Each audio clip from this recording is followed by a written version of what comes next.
Hello guys, welcome in doer classes YouTube channel. Guys फिर से आज हम लेकर आ गए हैं द हिंदू का एडिटोरियल। और गाइस आज की जो डेट है वो आज 15 जून 2020 मंडे का दिन है। तो चलिए गाइस देखते हैं आज का जो हमारा एडिटोरियल क्या है। तो गाइस जो आज का हमारा एडिटोरियल का जो हेडिंग है ये आपको मिलेगा behind the curve. Behind the curve से ये आपको हेडिंग मिलेगी। बिहाइंड द कर्व का सिंपल मतलब होता है जो कर्व दैट में जो आंकड़े दिखाए जा रहे हैं, जो आंकड़े बने हुए हैं उसके पीछे का कैसे क्या है, मतलब क्या चीज़ रीजन है, किस तरीके से उसमें जो प्रॉब्लम्स आ रही है। क्योंकि हर चीज़ को जब भी हमें किसी चीज़ को आंकड़े दिखाना होता है तो हम कोई ना कोई कर्व ड्रा करते हैं। बहुत सारे कर्व होते हैं। दैट मीन्स उसी कर्व के जो पीछे किसके बेसिस से on the GST compensation, GST जो जीएसटी में जो compensation up to the state, compensation जो उनको कुछ रियायत दी जाए या जो कुछ उनको जो छूट दी जाए या जो मुआवजा दिया जाए, तो उसी की बात हो रही है। जो ऑन द जीएसटी कंपनसेशन, जो जीएसटी से, जीएसटी का फुल फॉर्म होता है गुड सर्विस टैक्स। तो जो जीएसटी से रिलेटेड जो उनको कंपनसेशन मुआवजा दिया जा रहा है स्टेट को, तो जो ये आंकड़ों के पीछे का क्या है, जो मुआवजा देना है, कंपनसेशन देना है हमें राज्यों को, तो इसी से रिलेटेड ये पूरा टॉपिक है।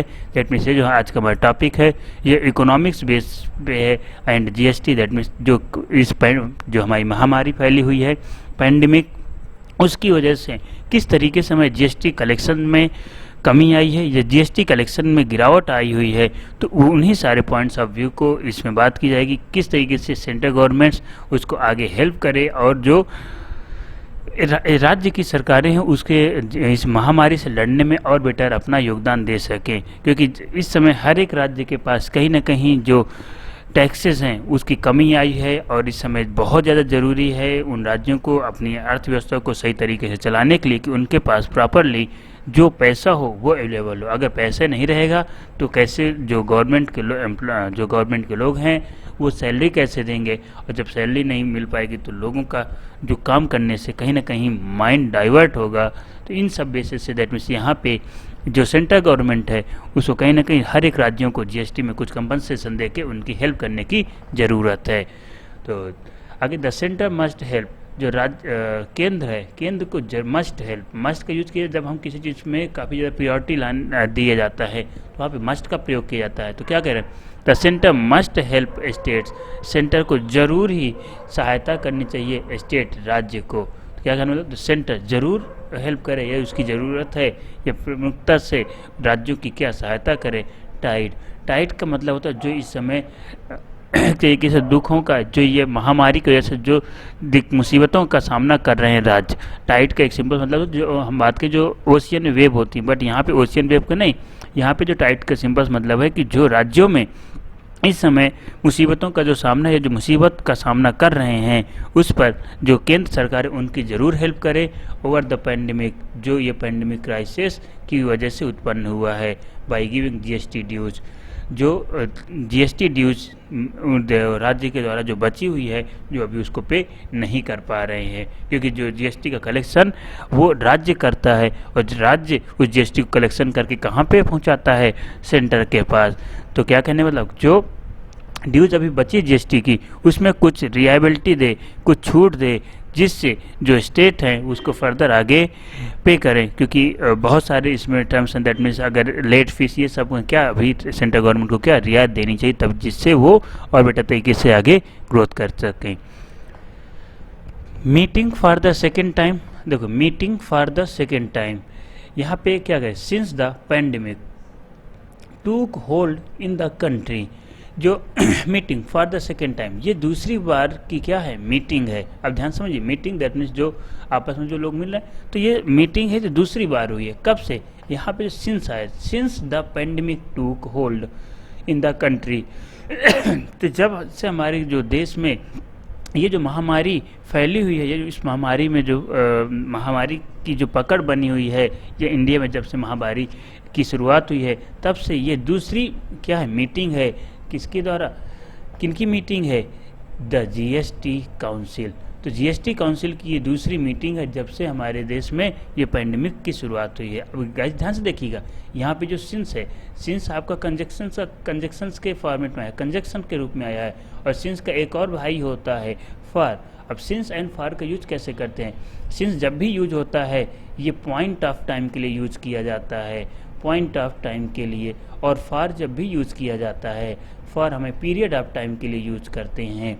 तो देखो पैंडेमिक टूक होल्ड, यानी इंडिया में कोई पैंडेमिक ऐसा तो नहीं कि वो किसी, हमें मालूम है कि कब से स्टार्ट हुआ है पैंडेमिक, दैट मीन्स एक पॉइंट को रिप्रेजेंट कर रहा है कि इस डेट्स को हमारा पहला केस इंडिया में देखा गया है। तो एक पॉइंट है, पीरियड नहीं कि पहला केस इस समय से इस समय तक देखा गया, नहीं, एक तरीके से जो हमारा पॉइंट है जब से शुरुआत हुई, तो एक पॉइंट ऑफ टाइम को ये रिप्रेजेंट कर रहा है, इसलिए यहाँ पे हमने कंजक्शन सिंस का यूज़ किया है, और अदरवाइज यहाँ पे फॉर का भी यूज़ हो सकता है। तो ये चीज़ भी हमें ध्यान देना है। जो pandemic took hold in the country, जो हमारे देश में ये पैंडेमिक महामारी की शुरुआत हुई थी, तब से ये दूसरी मीटिंग है जीएसटी काउंसिल की, जो कब हुई, आगे फिर देखिए, जो कब हुई, फिर से कामा करके इसको जोड़ा गया, जो लास्ट फ्राइडे, जो अभी पिछले सप्ताह, ये पिछले शुक्रवार को हुई थी। क्या कहने मतलब, जो लास्ट शुक्रवार को हुई थी, यह एक दूसरी बार मीटिंग है जब से हमारे देश में पैंडेमिक फैले हुए। Decided to relax late fees, जिन्होंने डिसाइड किया कि वो क्या करें, रिलैक्स देंगे, इसमें कुछ छूट देंगे, late fees and interest payable for those tax payers failing to file returns on time. इसमें दैट मीन्स क्या, कुछ छूट देंगे कि जो लेट फीस यहाँ पे देखिए, फीस क्या होता है हमारा, फीस नाउन भी होता है एंड नाउन भी होता है एंड आपका ये वर्ब भी होता है फीस।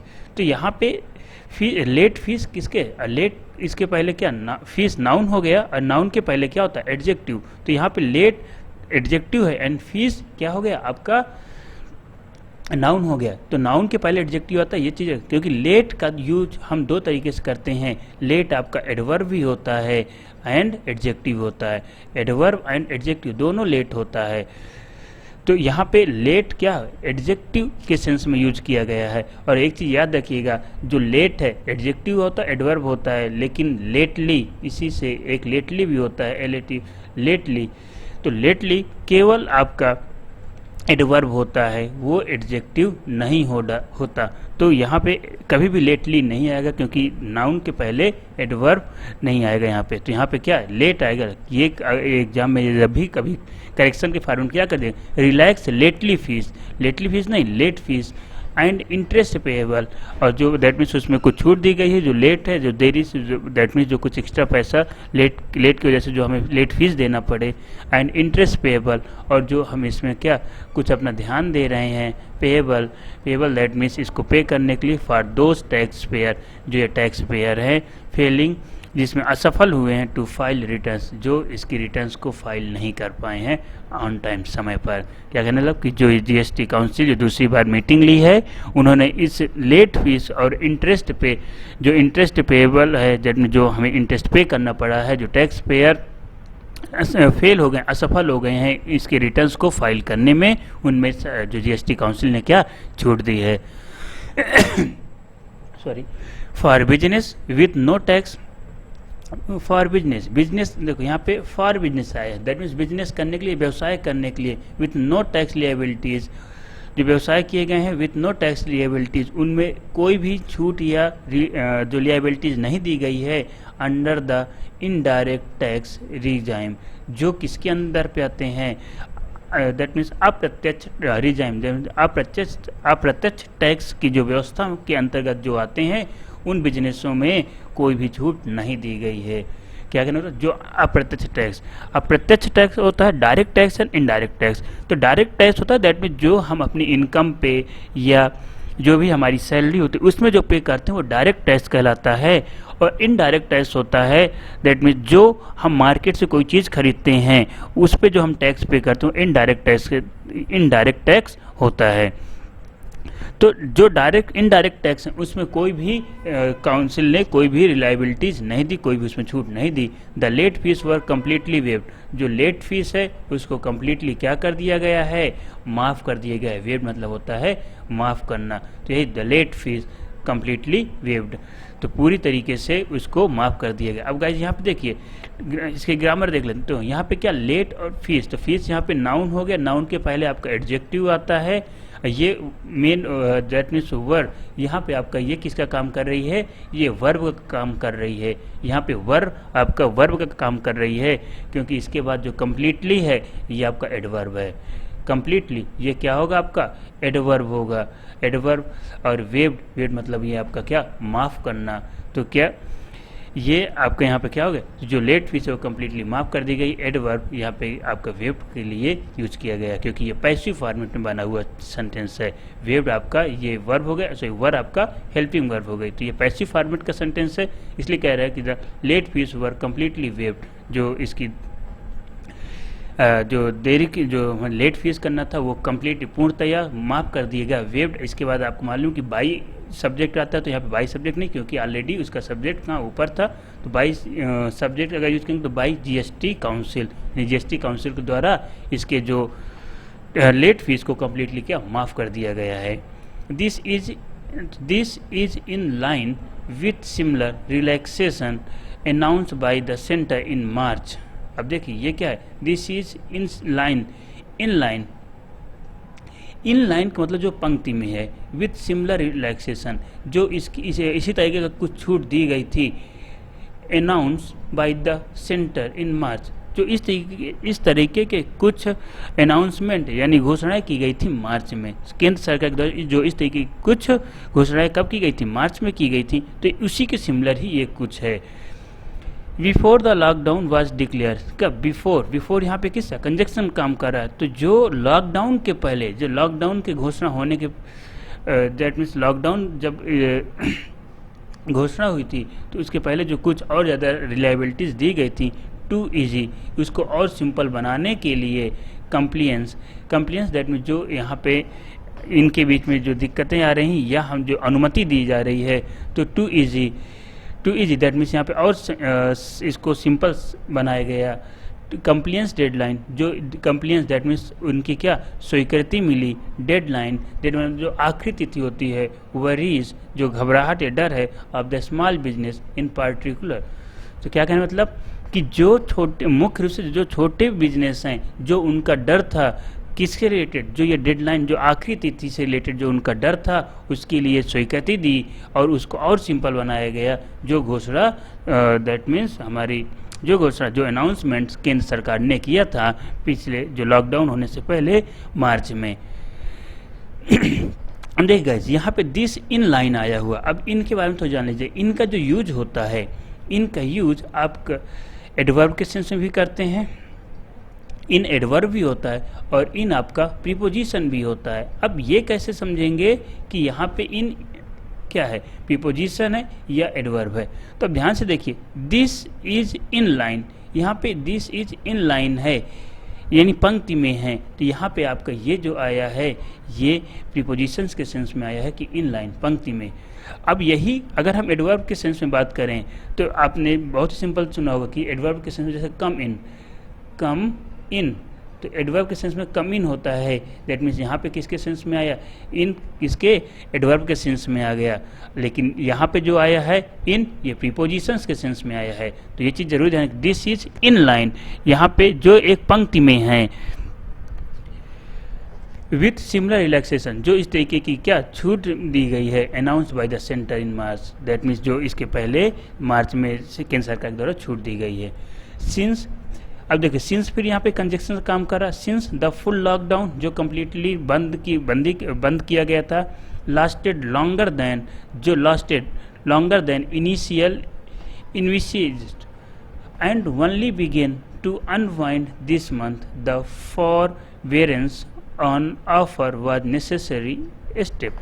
देखिए सिंस द फुल लॉकडाउन जब कम्प्लीटली बंदी की गई थी, lasted longer than initial envisaged मतलब होता है जो हम प्रिडिक्ट किए गए थे, ये जो हमने अनुमान लगाया था। तो क्या कहने का मतलब, जो हमने कंप्लीट बंदी का जो अनुमान लगाया था, लास्टेड लॉन्गर वो उससे ज़्यादा समय तक चला, लास्टेड मतलब उसके बाद ख़त्म हुआ। जो उम्मीद लगाई गई थी कि ये मे बी 14 डेज या दैट मीन्स 30 दिनों के जो 30 मार्च तक में जो ये ख़त्म हो जाएगा, नहीं, वो उस उम्मीद से क्या बाहर निकला और उससे ज़्यादा समय तक लगभग 3 महीने तक ये लॉकडाउन चला। तो क्या करें, जो शुरुआती हमारा अनुमान था उससे ज़्यादा चलना जो हमारा कम्प्लीटली बंद ही, और ओनली बिगेन, और जो केवल अभी शुरुआत हुई है, अनवाइंड दिस मंथ, इसी महीने में जिसकी अभी केवल शुरुआत हो पाई है। द फोरब्रेंस का मतलब होता है जब हमें एक तरीके से सहनशील बनाए या हमें संयम रखे, तो फोरब्रेंस मतलब होता है संयम। तो यह जो इस समय संयम जो उनको सहनशील कर रहे हैं, और ऑन ऑफर जो उनको एक तरीके से मौका दिए गए, उनको कुछ ऑफर दिए गए हैं, वह नेसेसरी स्टेप, ये इस समय बहुत ही ज़रूरी स्टेप थे। क्या कहने मतलब कि जो हमने शुरुआत में कंप्लीट लॉकडाउन की बात की थी, जो हमने आकलन किया था, वो उससे हमारा पूर्ण बंदी उससे ज़्यादा समय तक चला, और अभी इसी महीने में ही केवल जो हमारे छोटे छोटे जो बिजनेसेस हैं उनकी शुरुआत हो सकी है। इस समय जो यह संयम के साथ उनको कुछ ऑफर या उनको कुछ छूट, उनके लिए कुछ ऑफर दिए गए हैं, ये एक बहुत ही ज़रूरी कदम था जो उन बिजनेसों के एस्टेब्लिश करने के लिए बहुत ज़रूरी थे। But given the extent of economic damage, but लेकिन जो यह दिया है एक्सटेंट ऑफ इकोनॉमिक डैमेज, जो यह इकोनॉमिक डैमेज को और ज़्यादा बढ़ाएगा, क्योंकि अगर हम टैक्स में कुछ कहीं ना कहीं थोड़ी लायबिलिटी देते हैं तो थोड़ा सा इकोनॉमिक टैक्स का जो कलेक्शन होगा उसमें बढ़ाएगा। तो ये कह रहा है बट लेकिन गिवन द एक्सटेंट, ये और बढ़ाएगा अब द इकोनॉमिक डैमेज, जो हमारी इकोनॉमिक डैमेज हुई है उसको और ज़्यादा बढ़ाएगा। एज वेल एज, अब देखिए यहाँ पे एज वेल एज आया हुआ है, यानी एज वेल एज ये किसका है, एक कंजक्शंस के फॉर्मेट में आया हुआ है। तो ये एज वेल एज इसके साथ द स्टेट्स फिजिकल पोजीशन। अब गाइज एक चीज़ का विशेष ध्यान दीजिएगा, स्टेट होता है राज्य, उसके बाद एस लगा हुआ है, एस के ऊपर ये एपॉस्ट्रॉफी लगा दिया गया है, क्योंकि जब भी किसी नाउन में एस लास्ट में आता है तो उसके बाद एपॉस्ट्रॉफी के बाद एस नहीं लगाया जाता है। तो ये चीज़ का विशेष ध्यान दीजिएगा कि अगर किसी भी नाउन में एपॉस्ट्रॉफी के बाद जो एस लगाना है, अगर वो लास्ट में एस है तो एपॉस्ट्रॉफी के बाद एस नहीं लगता। तो यहाँ पे स्टेट्स यानी कई से जो हर एक राज्यों की बात की गई है, तो वहाँ पे लास्ट में एस आ रहा है, इसलिए एपॉस्ट्रॉफी के बाद एस नहीं लगाया गया है। तो इस चीज़ का विशेष ध्यान दीजिए, जब भी लास्ट में एपॉस्ट्रॉफी लगाना है और उसके पहले एस है तो एस का यूज दोबारा नहीं करेंगे। तो स्टेट्स फिजिकल पोजीशन, जो इस समय राज्यों की फिजिकल जो आर्थिक दशा है, जो आर्थिक स्थिति है, इज द पीरियड बिटवीन, किस देखो यहाँ पे पीरियड बिटवीन लिखा हुआ, दैट मीन्स जो इस समय पीरियड है, जो ये period between these two meetings, इन दो मीटिंगों के बीच में जो काउंसिल की दो मीटिंगों के बीच में, its decisions are far from sufficient. अब देखिए जो हमारे क्या कहने का मतलब कि जो इस समय हमारी इकोनॉमिक डैमेज को और बढ़ाएगा, साथ में जो हमारी राज्यों के जो दैट मीन्स आर्थिक रूप से जो उनकी स्थिति है, इस दैट मीन्स आर्थिक रूप से जो उनकी स्थिति है पीरियड में, जो ये समय के दौरान, कौन से समय के दौरान, जब ये दो मीटिंग हुई थी, यानी इन दोनों मीटिंगों के दौरान, समय के दौरान जो राज्यों की स्थिति है और जो हमारी आर्थिक स्थिति है वो और ख़राब होगी, कौन से खराब होगी। इट्स डिसीजन, जो यह निर्णय लिया गया है, आर फार फ्रॉम सफिशिएंट। देखो यहाँ पे फार फ्रॉम है, ये फार का फ्रेजल वर्ब होती है, यहाँ पे नीचे देख लीजिए, ये जो फार है, फार का ये क्या फ्रेजल वर्ब होगी फार फ्रॉम, जिसका मतलब होता है कि जो अपोजिशन पार्टी हैं उनको दैट मीन्स उनको शांत करने के लिए या उनको इन मुद्दों से दूर करने के लिए क्या है, इनफ हो। यानी जब किसी चीज़ को या हमारे अपोजिशन पार्टीज हैं उनको किसी मुद्दे से दूर करना, तो उसके लिए जो फ्रेजल वर्ब आती है फार फ्रॉम। तो क्या इट्स डिसीजन, जो यह निर्णय है वो क्या लिया जाएगा, आर फार फ्रॉम सफिशिएंट, यह सफिशिएंट पर्याप्त है जो विरोधी पार्टियां हैं उनको इस मुद्दे से दूर करने के लिए या उनको दूर बनाए रखने के लिए, फार फ्रॉम दूर बनाए रखने के लिए क्या है वो पर्याप्त है। तो यह जो दो मीटिंगों के बीच का जो समय है, जिस समय हमारी जो आर्थिक व्यवस्था वो काफ़ी ज़्यादा ख़राब होती हुई चली जाएगी या जो डिसीजन हो उससे और ज़्यादा ख़राब होगी, लेकिन यह जो डिसीजन लिया गया इससे हमारे जो विरोधी दल हैं उनको इस मुद्दे से दूर रखा जा सकता है, इसके लिए यह डिसीजन क्या है, पर्याप्त है।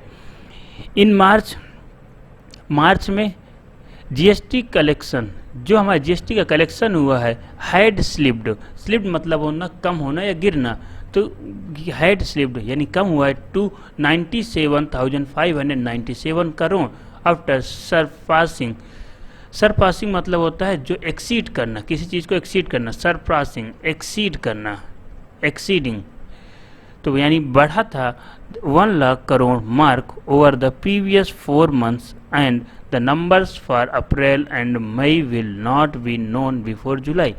अब देखिए इसका क्या मतलब हुआ कि जो मार्च में जीएसटी का कलेक्शन हुआ था वो हैड स्लिप्ड, वो क्या कम हो गया 97,597 करोड़ से आफ्टर सरप्राइसिंग, जो इसके पहले the 1 lakh crore mark over the previous 4 months, जो इसके पहले 4 महीनों में 1 लाख के ऊपर एक्सीड कर गया था, यानी 1 लाख करोड़ का जो मार्क है उसको पार कर गया था। And the numbers of April and May, जो नंबर्स हैं जो इसके आंकड़े हैं अप्रैल और मई के, will not be known before July, जुलाई से पहले उनको वो हमारे सामने नहीं आएंगे। दैट मीन्स वो अप्रैल और मई के जो आंकड़े आएंगे वो हमें कहाँ कब आएंगे, जुलाई में आएंगे। तो क्या कहना है मतलब कि जो ये हमारे शुरुआती जो 4 महीने के समय में जो टोटल कलेक्शन हुआ है वो पिछले जो प्रीवियस 4 months, जो इसके पहले के जो 4 महीने थे जिसमें हमारे जो पूरा कलेक्शन हुआ था वो 1 लाख के ऊपर तक का, मतलब 1 लाख के जो हमारे मार्क है उसको भी क्रॉस कर गया था, तो उससे कम होके 97,597 में आ गिरा है।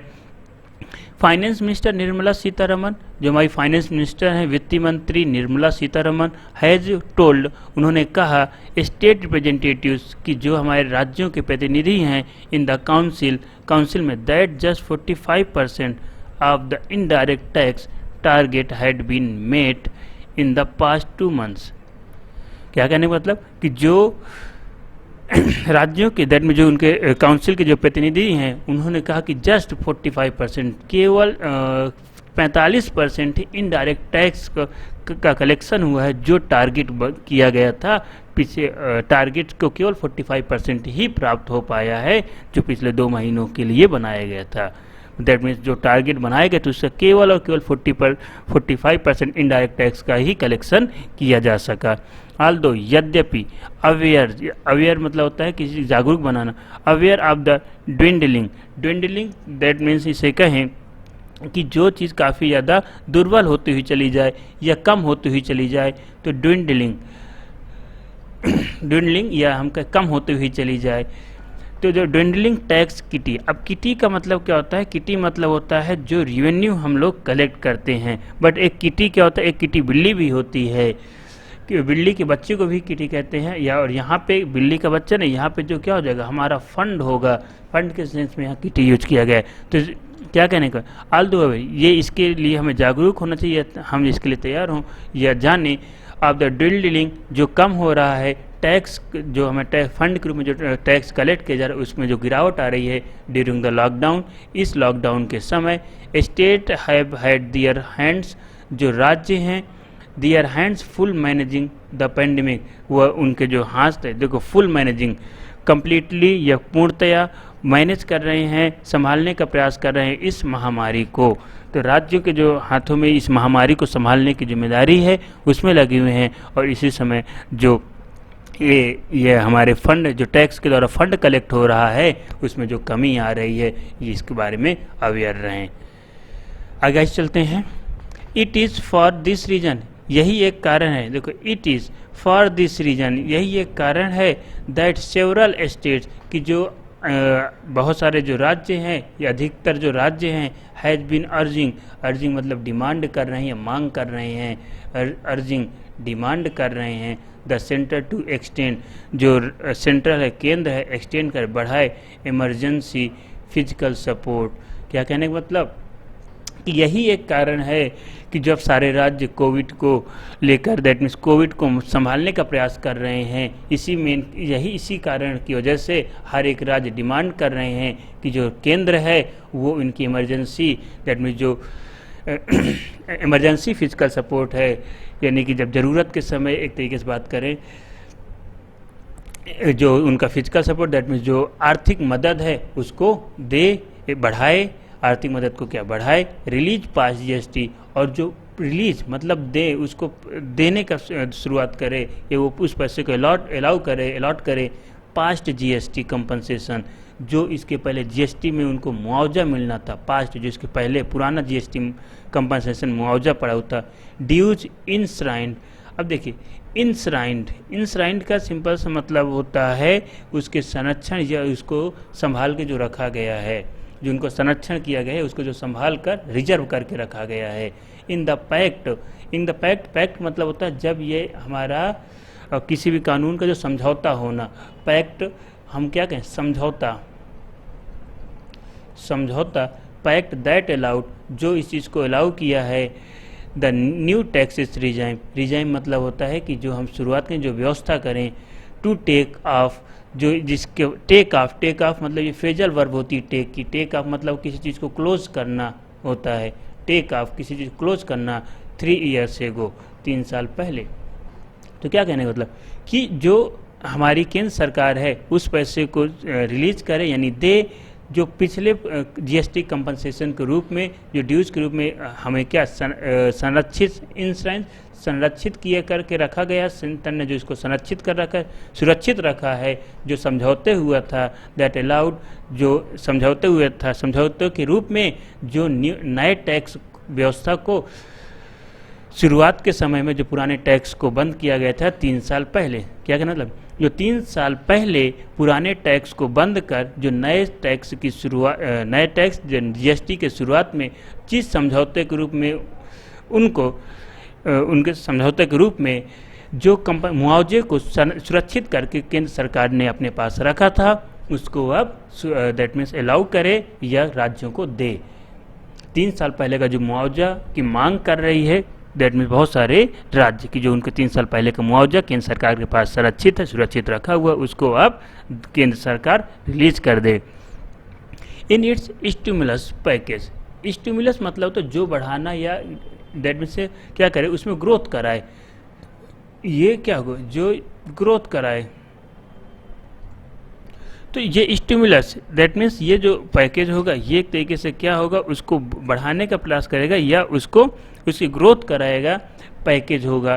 दैट मीन्स जो उनको ग्रोथ कराने में पैकेज हेल्प करेगा। पैकेज का मतलब तो बहुत सारे जब कुछ ऐसे हमारे थॉट्स या दैट मीन्स किसी पर्पज़ को लेकर जो हम आगे चीज़ बात कर रहे हैं या कुछ प्रपोजल्स होते हैं उनको जब हम आगे ले जा रहे होते हैं, तो क्या कहने मतलब कि जो ये पैकेज है दैट मीन्स जो उनके आइडियाज़ हैं इस सब को आगे प्रमोट करने में या उनको और आगे प्रमोशन करेगा, जिससे वो उत्साह से इसको और आगे बढ़ाएंगे।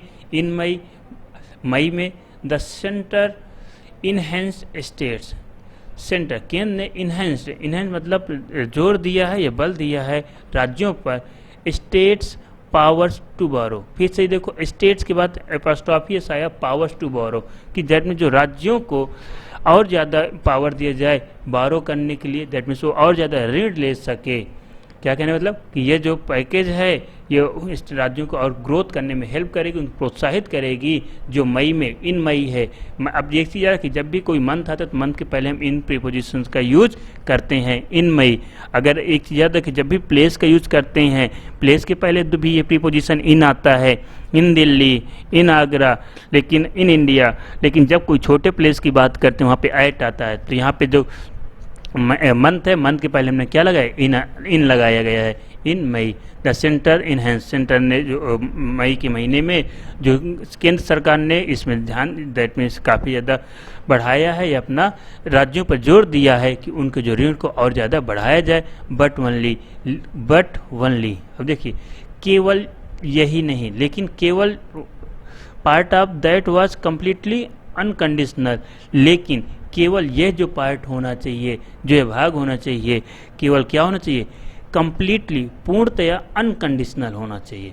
यानी कोई भी इसमें कंडीशन नहीं होनी चाहिए। जो ये एक तरीके से उनके जो लोन को बढ़ाए उसमें कोई भी कंडीशन नहीं होनी चाहिए, क्योंकि कई बार होता है लोन तो दे दिए लेकिन बहुत सही टर्म्स एंड कंडीशन उसमें लगा दी जाती है। तो क्या कहना है मतलब कि जो राज्यों का इस ऋण की जो सीमा को बढ़ा तो रही, लेकिन उसमें क्या अनकंडीशनल होना चाहिए। एंड अ लार्ज चंक, अब देखो एंड ए लार्ज चंक मतलब होता है कोई भी टुकड़ा होना, कोई पीस होना, टुकड़ा या कोई पीस किसका, दैट मीन्स जो पैसे का या कोई बहुत बड़ा टुकड़ा हो, तो ए लार्ज चंक, जो ये इतना बड़ा जो टुकड़ा है, ये दैट मीन्स जो इतनी बड़ी अमाउंट है, पैसा है, was contingent. Contingent on state है, अब ध्यान से देखिए गाइस, वाज कंटिंजेंट। तो कंटिंजेंट का मतलब होता है दो, इसका अगर हम बात करें, ये कंटिंजेंट एडजेक्टिव है, अगर इसके बाद हमारा क्या कोई भी नाउन होता तो ये आकस्मिक होता, कंटिंजेंट मतलब आकस्मिक, बट यहाँ पे इसके बाद नाउन ना होके यहाँ पे क्या कंटिंजेंट जो वर्ब के फॉर्मेट में आया हुआ है, दैट मीन्स शेयर करना होगा, जो ये एक तरीके से इस फंड को क्या करें, शेयर करें अपने सारे स्टेटों के बीच में। तो ये इतने बड़े जो अमाउंट का चुका है उसको हर एक राज्यों के बीच में क्या करना होगा, शेयर करना होगा। वाज कंटिंजेंट ऑन स्टेट, हर एक राज्यों के बीच में क्या शेयर करना होगा। अंडरटेकिंग स्पेसिफाइड रिफॉर्म्स, और ये इसको ध्यान में रखते, अंडरटेकिंग दैट मीन्स क्या, इसको स्वीकार किया जाए, स्पेसिफाइड रिफॉर्म्स, कुछ दैट मीन्स प्रमुख से दैट मीन्स कुछ रिफॉर्म करके ही इसको क्या स्वीकार कर ले जाए। ऐसा नहीं कि हम कोई बहुत सारी कंडीशन लगा रहे हैं, नहीं, इसको बहुत ही कम रिफॉर्म, बहुत कम ही सुधारों के साथ इसको क्या स्वीकार कर लिया जाए। तो क्या कहें, मतलब यहाँ से देखें, बट लेकिन यहाँ से इन इट से, और आप यहाँ रिफॉर्म्स तक का पूरा एक बार मीनिंग देख लीजिए, क्या कहने मतलब कि ये जो इतना बड़ा जो पैकेज है, ये हर एक राज्यों को ग्रोथ करने में हेल्प करेगी, जो मई में केंद्र सरकार के द्वारा राज्यों को लोन दैट मीन्स उनके जो राज्यों को लोन देने के बारे में बढ़ाया है।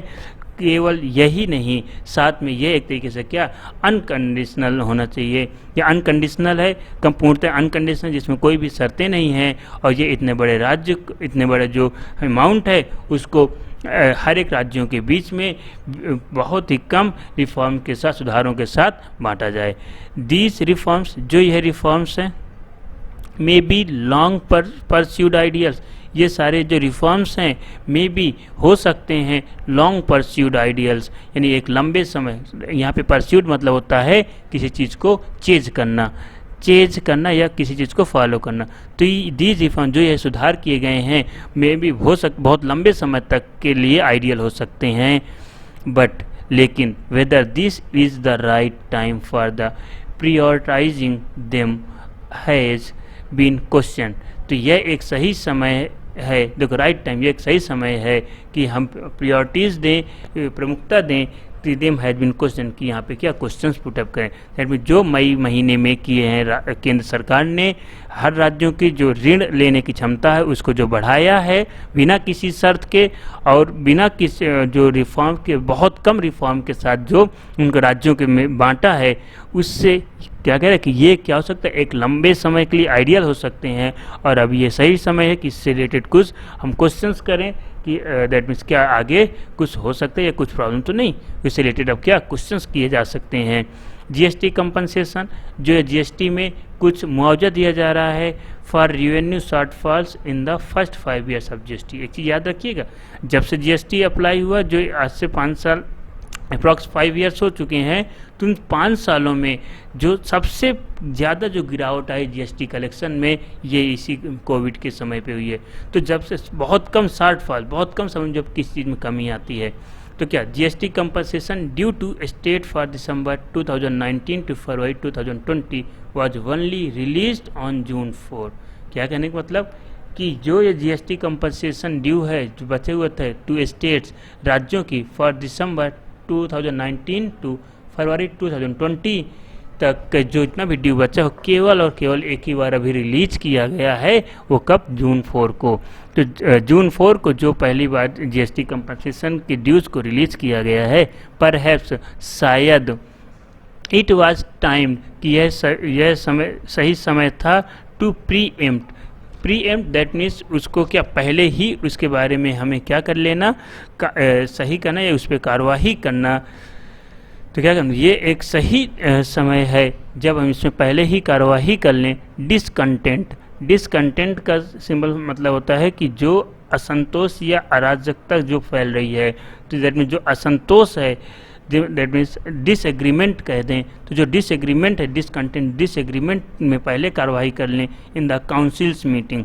तो काउंसिल्स मीटिंग, जो काउंसिल्स की मीटिंग है, उसमें हमें क्या, जो ये असंतोष है, जो डिसएग्रीमेंट है, उसमें यह सही समय है उसमें पहले से कार्रवाई करने के लिए कि काउंसिल्स मीटिंग्स को इसमें पहले से कार्रवाई या इसके लिए कोई कार्य करना चाहिए कि जो बार बार इसमें क्या दैट मीन्स असंतोष उठ रहा है। फिर भी सेंटर स्टेट टाइज कुड, जो केंद्र और राज्य टाइज मतलब होता है संबंध, रिलेशन। यहाँ पे टाइज मतलब क्या, संबंध या रिलेशन। तो जो केंद्र और राज्यों के जो रिलेशन है, संबंध है, कुड टर्न मोर फ्रैक्चरस, कि जो अगर ये इस समय हम उनके बीच के डिसएग्रीमेंट, असंतोष को अगर अभी हम नहीं कुछ एक्शन क्रिया करते हैं तो ये और ज़्यादा क्या होते हैं, हो सकते हैं फ्रैक्शियस मतलब होता है खराब करना, खराब होना। तो ये और भी खराब हो सकते हैं, स्पेशली प्रमुख रूप से इन द जीएसटी काउंसिल, किसमें, जीएसटी काउंसिल के रूप में। यानी क्या करना, अगर ये इस समय हमने वो सारे संबंधों को सही नहीं किया तो फिर भी ये जो स्टेट और जो हमारे स्टेट एंड राज्यों के संबंध है वो और भी खराब हो सकते हैं जीएसटी से रिलेटेड। यानी जीएसटी के काउंसिल से रिलेटेड जो हमारे संबंध राज्यों और केंद्र के वो और ख़राब हो सकते हैं। वेयर थिंग्स, जबकि things have usually evolve with consensus so far. अब देखिए गाइस, फिर से ये फ्रेजल वर्ब है, सो फार की एक अभी ऊपर आई थी सो फार की phrasal verb far away, far from थी। तो इस तरीके से जो फ्रेजल वर्ब भी आगे आप ध्यान देते हुए चलें तो यहाँ पे देखो क्या कि सो फार मतलब होता है सर्टेन लिमिट्स, यानी कुछ लिमिट के साथ, सो फार सर्टेन लिमिट।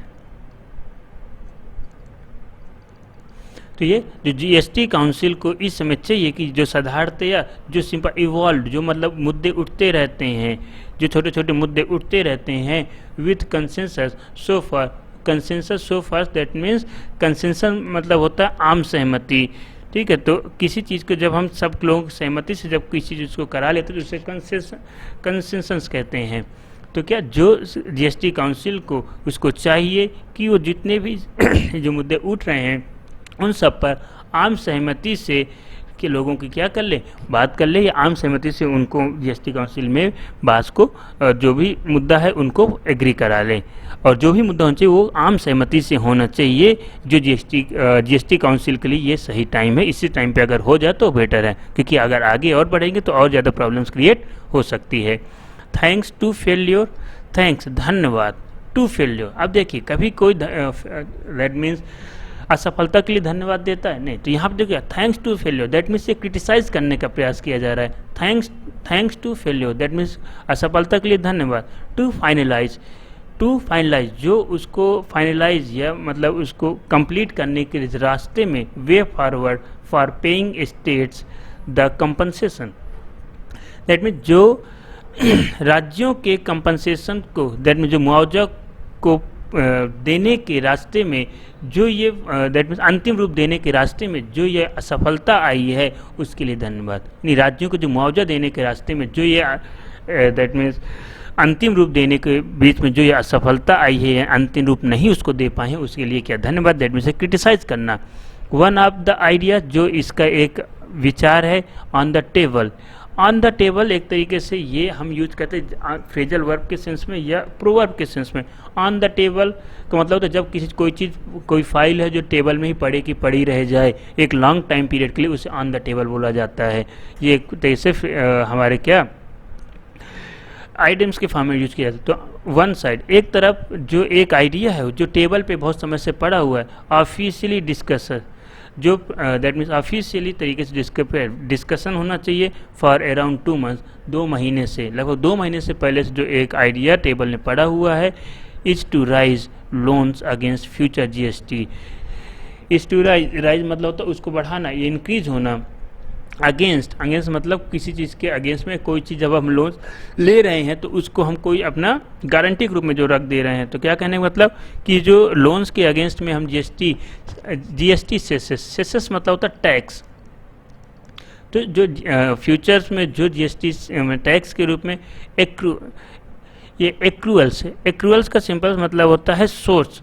तो जो सोर्स हैं, दैट मीन जो जीएसटी के सोर्स हैं, जो टैक्स के सोर्स हैं, in order to recompense state, recompense मतलब होता है उसको सुधार करने की ज़रूरत है, अमेंड करने की ज़रूरत है, उसको और सुधार करना है, या उस पर हम क्या करें, सुधार करें या अमेंड करें। तो जो हमें 2 महीने से जो एक आइडिया पड़ा हुआ टेबल में इजराइज लोन, जो किसी चीज़ को लोन की जो किसी के अगेंस्ट में जीएसटी या जो हमें सोर्सेज के अगेंस्ट में जो हम लोन लेने की बात करें कि हमें और ज़्यादा लोन मिल सके, इन आर्डर इसी आर्डर पे इसी क्रम पे उस पर और सुधार होने चाहिए। राज्यों के जो रिसोर्सेज हैं टैक्स के सोर्सेज के रिलेटेड और इसमें सुधार होने चाहिए। Any decision on this front, इस समय किसी भी डिसीजन को जो काउंसिल के सामने हो along with propose GST rate relations, देखो रेशनलाइजेशन, जो जीएसटी को जो प्रपोज किया जाए, दैट मीन्स जो मुद्दा रखा जाए जीएसटी काउंसिल के सामने किससे related, rate rationalisation. Rate rationalisation का मतलब तो जब हम किसी चीज़ के कुछ रिलायबिलिटीज़ देने का प्रयास करें या उसके लिए और कुछ बेटर करने का प्रयास करें, तो जो कुछ मुद्दे प्रपोज किए गए हैं, रखे गए हैं जीएसटी काउंसिल के सामने, किनसे related, in the textiles, footwear and fertiliser sectors. That mean जो टेक्सटाइल्स हैं, textile industry, footwear industries and fertilisers related कि उनके टैक्स में क्या कुछ छूट मिले या कुछ उनके उस समय कुछ रिलायबिलिटीज़ दी जाए। That was the council agenda जो इस समय काउंसिल का प्रमुख रूप से क्या है, मुद्दा, एजेंडा है, मुद्दा। कैन नाउ ओनली, केवल देखो कैन नाउ ओनली, यह सही समय है कि जो ओनली बी एक्सपेक्टेड, जो इस समय उनकी उम्मीद है at the special meet in July, जो जुलाई में प्रमुख रूप से इसे मिलेंगे उस पर जो इनका प्रमुख रूप से क्या है, एक्सपेक्टेशन है, उम्मीद है। प्रोक्रेस्टिनेशन का मतलब होता है किसी चीज़ को हम डील करने के लिए या डिले करने के लिए जो हम कार्य करते हैं, किसी चीज़ को हम डिले करने के लिए जो काम करते हैं, तो प्रोक्रेस्टिनेशन डिले करना, एक्टिंग डिले, तो किसी चीज़ को डिले करना is not an appropriate response, ये सही तरीका नहीं है at this arc of the curve, जो हमारा इस समय जो कर्व का आर्क है, जो गिरावट दिखा रहा हमारा कर्व, उसके लिए किसी चीज़ को, किसी डिसीजन को लेने के लिए डिले करना ये सही समय नहीं है। बी इन द पेंडेमिक और द इकोनॉमी, जो हमारी इस महामारी और हमारी अर्थव्यवस्था के लिए बिल्कुल ही सही नहीं, जो हमारे पूरा कर्व या जो हमारे कलेक्शन है उसमें जो गिरावट आ रही है उसके लिए ये सही समय नहीं है। ओके गाइस, आज का ट्यूटोरियल बस इतना ही। ये ट्यूटोरियल कैसा लगा इसके बारे में हमें ज़रूर बताइए। और अब देख लेते हैं आज के जो कुछ मीनिंग्स हैं कि वो मीनिंग्स किस तरीके से स्टेप्स आपको मे बी और हेल्पफुल हो सकती हैं। तो पहले है रिजाइम्स। रिजाइम्स मतलब होता है अ सिस्टम और order way of doing things, जब किसी चीज़ को करने का जो सिस्टम होता है उसको क्या है, रिजाइम बोलते हैं। कंप्लियंस मतलब स्वीकृति देना या अनुमति देना। एन एक्शन और fact of complying with a wish और कमांड। इनविसेज मतलब किसी चीज़ को जो परिकल्पना करना या पहले से किसी जो अनुमान लगाना। कंटेम्पलेट और कंसीव ऑफ पॉसिबिलिटीज़ और disable future event, that mean जो फ्यूचर में किस तरीके से होगा उसके बारे में जो पहले से हम कुछ अपने थिंकिंग्स करते हैं। फॉरबेरेंस, पेशेंस, सेल्फ कंट्रोल, अपने ऊपर जो संयम रखते हुए। ड्विंडल मतलब किसी चीज़ में कम होते हुए चला जाना है। या डिमिनिश ग्रेजुअली, जो लगातार कम होता हुआ चला जाए, अमाउंट में हो, साइज में हो, या उसकी मजबूती में। अर्जिंग मतलब आग्रह करना। Action of urging someone to do something, किसी से आग्रह कर रहे हैं। इंश्राइंड संरक्षण करना। प्रिजर्व, चंक मतलब तो सिग्निफिकेंट अमाउंट ऑफ समथिंग, जब किसी की काफ़ी जो इंक्लूडिंग ये जो टुकड़ा है या जो हम काउंट कर सकें। प्रियोरिटीज़ प्रमुख प्राथमिकता दी जाए। तो डिसिग्नेट और treat as being a very और मोस्ट इम्पॉर्टेंट। प्रीएम्प्ट मतलब तो पहले कार्रवाई कर लेना। Take action in order to prevent, किसी चीज़ को रोकने के लिए जो पहले कार्रवाई कर लेना। डिसकंटेंट डिससेटिस्फेक्शन या नाराज़गी करना या असंतोष होना। फ्रैक्टियस मतलब झगड़ालू या अनियंत्रित। एंड कंसेंसस मतलब तो जब आम सहमति जनरल एग्रीमेंट के थ्रू किसी चीज़ को पारित कराना। तो गाइस आज की बस इतनी मीनिंग्स ये ट्यूटोरियल कैसा लगा इसके बारे में ज़रूर बताएं। गाइज आप लोग बहुत सारे स्टूडेंट्स कोई भी उनका रिस्पांस नहीं था कि ये ट्यूटोरियल कैसा लगा सर इस तरीके से, तो आप लोग ज़रूर मैसेज ज़रूर कमेंट करें कि आप लोगों को ये ट्यूटोरियल कैसे लग रहे हैं और किस तरीके से आप लोगों को हेल्पफुल हो रहे हैं, इसके बारे में ज़रूर इन्फॉर्म करें और आप लोगों के लिए जिससे हम और बेटर से बेटर करते हैं, क्योंकि जितना आप लोगों के जो मैसेज एंड कमेंट्स आते हैं उतना हम लोग और बेटर करने का प्रयास करते हैं और हम लोग और मोटिवेट होते हैं। तो चलिए गाइस आज की वीडियो में बस इतना ही। जिन्होंने अभी तक हमारे चैनल को सब्सक्राइब नहीं किया हमारे चैनल को सब्सक्राइब करें, बेल आइकन को दबाएं, इससे आने वाला वीडियो जो हमारे नेक्स्ट वीडियो उसका नोटिफिकेशन आप लोगों को जल्द से जल्द मिल सके। Okay guys, thank you for watching, thank you. like a bird on a tree. I'm just sitting here, I got time, it's clear to see. From up here, the world seems small.